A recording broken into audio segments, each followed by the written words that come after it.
Chief Investigative Correspondent Armin Katayan has done a lot of stories about American civilians working in Iraq and the dangers they face there. He's here now with more about that. Armin? A lot of dangers, Katie. You know, tens of thousands of civilians are deployed in Iraq, providing logistical support to the troops.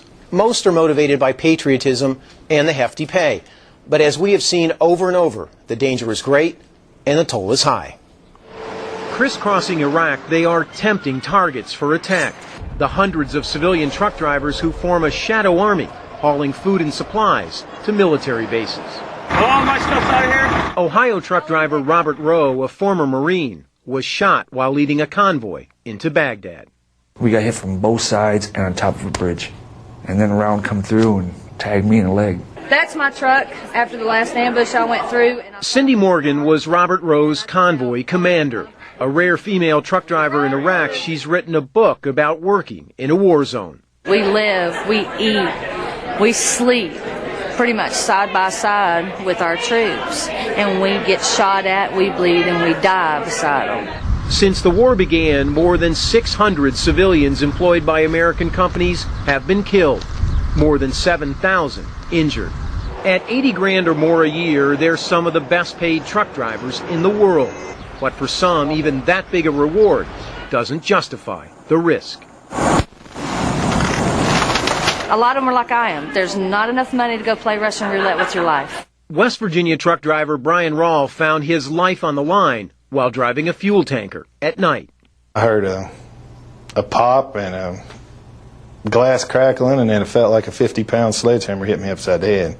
Somehow he maintained control of his truck even after taking a sniper's bullet in the head. If I feel a headache starting, feels like a steel band being tightened around the base of your skull. Many of America's shadow soldiers find themselves suffering, but still proud of their decision to back our troops in Iraq. It gave you a sense of pride. And if I could help out again, I'd do it too. I'd do it in a heartbeat. And many of these civilian contractors told us they fight a new battle when they come home. They have a difficult time collecting health benefits and workers' compensation for their physical and emotional injuries, Katie. Armin, thank you so much. Meanwhile, no surprise, President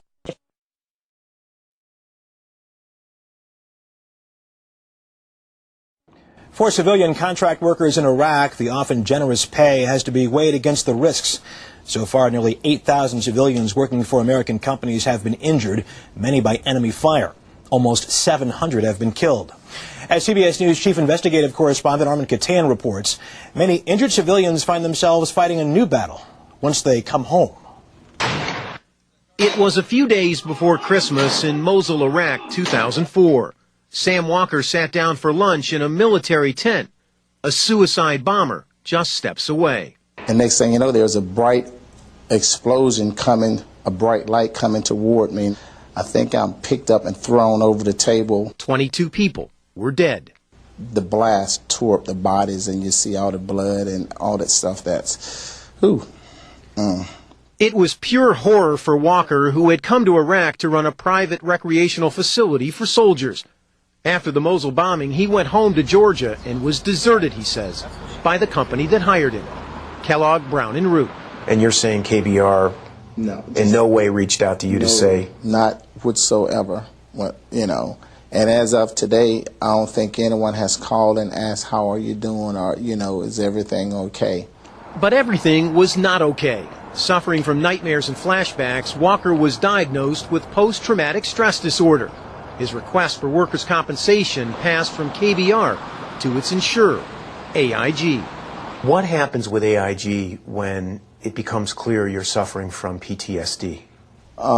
They deny all claims. Where were you based out of? Anaconda. As it turns out, Sam Walker is far from alone. Witness this recent gathering of civilian contractors in Nashville. In this Music City hotel, it was the same sad song. David Meredith, a truck driver from Kansas diagnosed with PTSD, was in a supply convoy heading to a military base when a roadside bomb took out one of the trucks and the driver inside. His windshield was blown out, laying in the middle of the street. I climbed up the passenger side of the truck, ready to pull him out. There was nothing left of him. Nothing at all. AIG says it has no incentive to deny claims because the federal government reimburses all awards paid to private contractors wounded in attacks.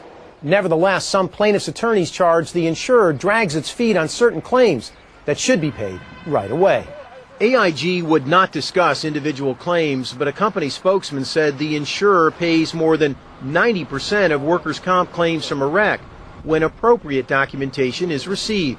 The same rate paid on U.S. claims. It's just superficial injury. Sam Walker's injury claim was paid 19 months after the Mosul bombing, but only after his lawyer filed a complaint with the Labor Department. Meanwhile, dozens of men like David Meredith are running out of hope. KBR is pretty much disposed of me. You knew what you were getting into when you went over there. Deal with it.